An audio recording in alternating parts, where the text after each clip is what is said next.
The dilemma: my partner of 30 years comes from a privileged family and has a sense of entitlement, which can occasionally make him seem superior.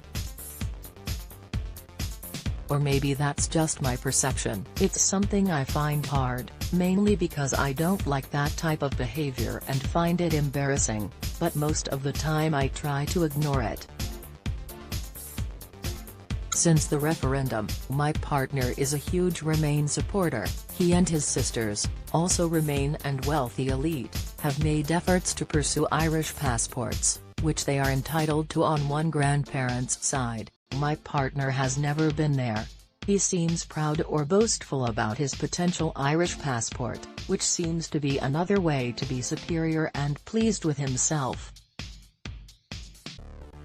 I'm finding it all very annoying. I don't know why it's so infuriating, but there's something very self-satisfied about it and it gets to me. Their behavior makes me feel small and I am not confident about getting my point across, especially when I am not sure what my point is. Am I being ridiculous? Mariella replies, wow. Brexit in microcosm. Having co-compared the million-strong #People's Vote to Mark, your letter gives me the opportunity to sound off about current political turmoil, then about perceived elitism and finally about how much any partnership should drift towards dread endurance before it's no union at all. Let's start with the debate around the greatest political choice of our time. It really doesn't matter whether you're in or out or simply on the fence, the emotional energy around Brexit represents a toxic breakdown. Bitterly contested divorces pale into insignificance compared with the heightened emotions that are the result of an ex-prime minister, overinflated with his own persuasive abilities, lumbering us with a referendum. That's what Eton will do to a boy.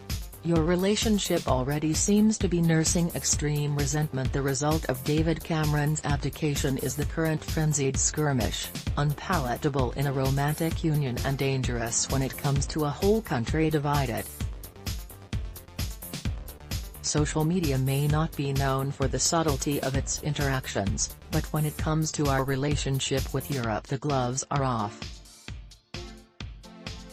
So much for the British reputation for stoicism and reserve. With 30 years' experience of drawing flat, I'm pretty immune to insult, but even I've been shocked at the histrionic abuse, lack of self-control and downright bullying I've seen on display in the online version of conversations taking place across the land. As I squeezed out of Paddington Station on the morning of the People's March, a lone Farage fan stood hurling insults at the sea of humanity emerging from trains arriving from the West Country. Elitists, he hissed at every placard holder or badge wearer. I'm from outside the M25, I'm not some spoiled elitist southerner. I don't want to be dismissive, but I couldn't help wondering whether he'd have been better off positioning himself outside Hampstead Tube instead of a mainline railway station. My partner is boastful about his potential Irish passport, which seems to be another way to be superior. As in any relationship breakdown, reason is the enemy in matters of the heart. We become detached from our rational selves, and the Brexit breakup has certainly had that effect. It's fascinating, therefore, to see it highlighted in the context of your relationship, which already seems to be nursing extreme resentment. It illustrates how little our arguments in this national crisis have to do with our intellects and how they're formed by a multitude of perceived injustices that have somehow been swept into the mix. In the same way that civilized divorce is an oxymoron, you can't have a sensible conversation about leaving the EU. Even if you stay calm, others will weigh in and increase the emotional ante to unhelpful levels. You don't need me to confirm that your relationship isn't in great shape. Your resentment about the passport, like so much of the discussion, is illogical, even if it does neatly sum up one less palatable side effect of the current impasse. It's up to the Irish to decide whether they want every Tom, Dick and Barn again Patrick brandishing their passports.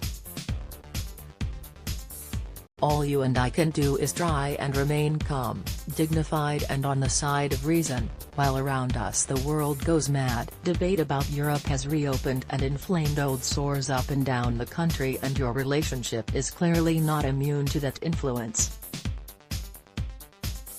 30 years is a long time to spend with someone who infuriates you, and way too long to cast yourself as the lesser voice. Making a clean break might seem tempting, but we know that when it comes to a long relationship there will never be such a thing as a clean break, and there will be losers on both sides.